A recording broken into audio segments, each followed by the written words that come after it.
Quando assistimos a uma partida de futebol, nossos olhos acompanham a bola, os jogadores, os dribles, os gols.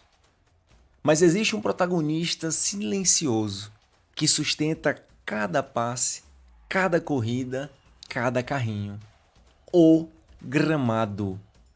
Você já se perguntou por que alguns campos parecem verdadeiros tapetes verdes? Será que basta plantar grama e esperar crescer? Hoje vamos descobrir que existe muita química debaixo dos pés dos jogadores. O gramado, ele começa muito antes da grama. Começa no solo. Então vamos imaginar construir uma casa. Você começaria pelo telhado? Claro que não. Primeiro vem a fundação. No gramado acontece exatamente a mesma coisa. E a fundação é o solo. Portanto, o solo ideal para gramados é o areno-argiloso, rico em matéria orgânica e bem drenado. É fundamental descompactar a terra, corrigir a acidez caso seja necessário, nivelar a superfície e garantir a adubação adequada para que as raízes cresçam fortes e saudáveis. Aí o pH também entra em campo. O manejo exige a correção do pH do solo para a faixa de 6,5, permitindo que as plantas absorvam os nutrientes de forma eficiente e evite a toxicidade por alumínio. E aqui vamos lembrar a escala do pH a 25 graus Celsius. Essa escala vai de 0 a 14. Então, na faixa de 0 até 7, ali tem-se o meio ácido, o pH é exatamente igual a 7, neutro, e acima de 7 até 14 o pH é básico ou alcalino.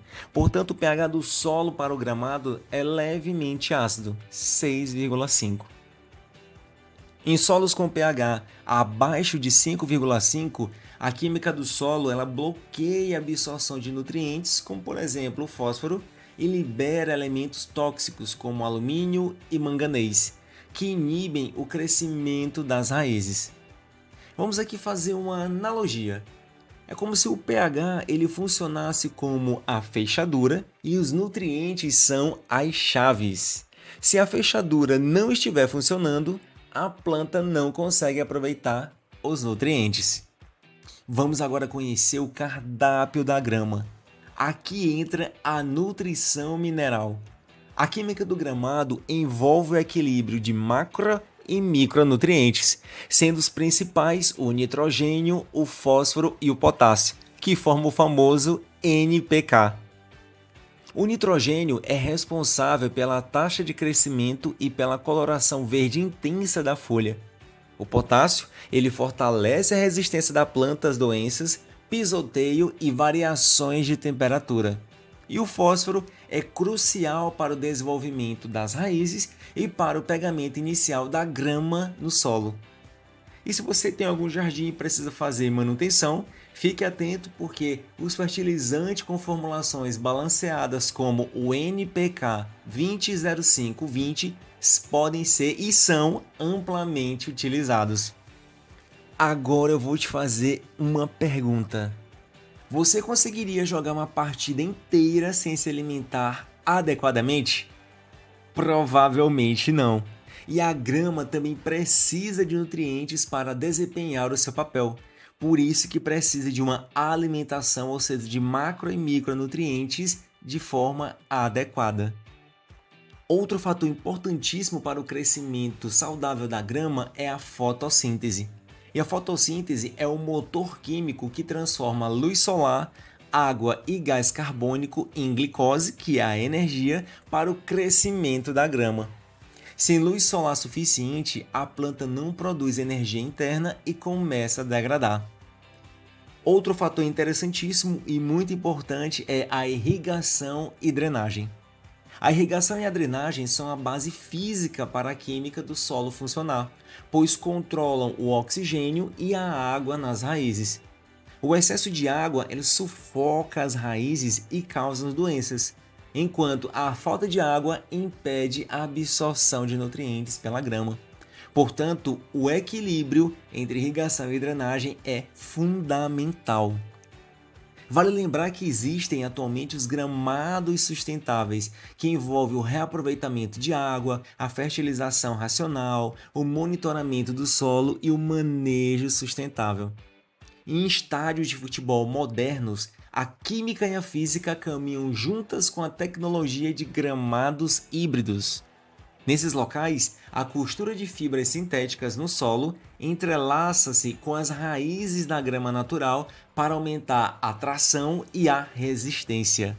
Então, campos de alto padrão também utilizam sistemas automatizados de resfriamento subterrâneo e aeração para controlar a temperatura e a química do solo, garantindo a sobrevivência de espécies de gramas mais finas e densas.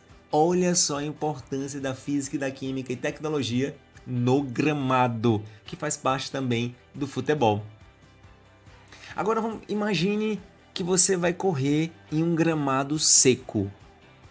Depois você vai correr em um gramado bem cuidado.